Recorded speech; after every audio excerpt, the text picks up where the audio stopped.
I had a good childhood until I was in about 5th grade, and then my parents fell into some pretty bad addiction problems, and it pretty much just got worse from there. I can remember being very young, and my dad was definitely the anchor of the family. You know, he would always, just a great leader, loved my mom, loved us, and when I was a little boy, I can remember being maybe 6 or 7 when I could actually grasp the concept that he was ill, that he had lung cancer, and it had developed from his mouth and spread to his lungs, and he had cancer ever since I was a baby. You know, my mom was a single mom. She was involved in drugs, selling them, so it was pretty scary.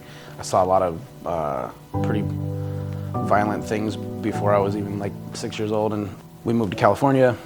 We lived in a pretty bad neighborhood, so I got pretty heavily involved in gangs and drugs and violence and ego, and you know, so we channeled that into music, and you know, I started doing rap in the 90s, performing in nightclubs and being out at late at night with flashing lights and alcohol and all these sounds, and it was like, even back then I didn't like it. And I tried replacing the love of my parents and the love of my family with boys, and it wasn't right in the end, and I made a lot of mistakes.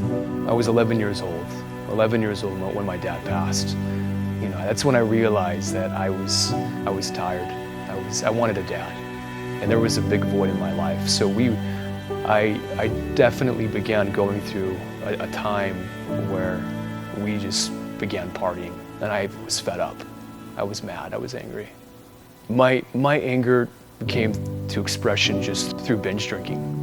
It came to expression through excessive use of marijuana, you know, to try to cope with what had happened. I had no other desire, no other want than to do that at that point in time.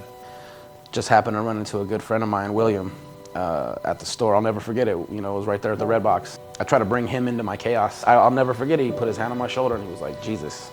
And it just floored me, because I wasn't ready for that. I didn't want to be reminded of the truth that I already knew, because I wanted to find it out for myself.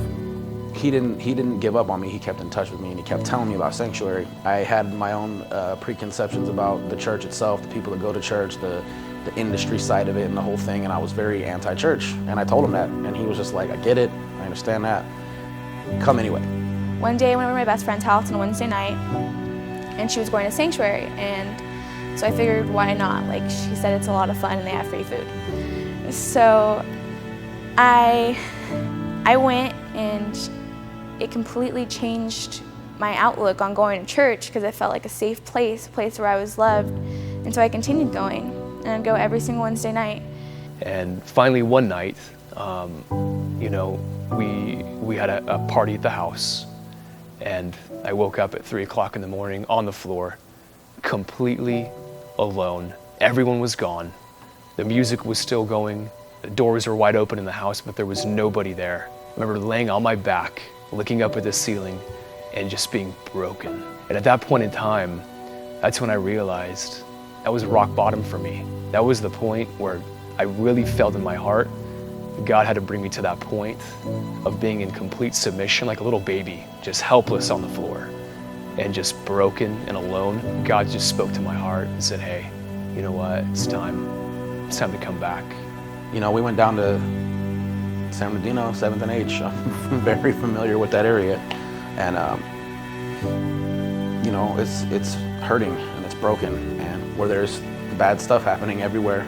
I mean, everywhere. I mean, right across the street there's prostitution. There's a dude on the corner with, you know, the sack in his pocket. And for us to be able to go out there and knock on doors and get people to come, I mean, it made me feel great. It made me feel, maybe not the first time in my life, but the most intense time in my life of feeling like I'm actually doing something good. Like I'm doing something for a reason other than serving my own ego, you know, like helping these people because of that feeling of looking at someone else's face and knowing that you're helping them and knowing that it's from God, like you're being used as a vessel to change this person's life. There's not a better feeling than that. I just remember walking outside when we were released for prayer, and I just felt an overwhelming sense of love and acceptance, and it was something like I've never felt before. I knew then and there that it was God and that He loved me, and that for once He was always going to love me, and it completely changed my life. That moment changed my life.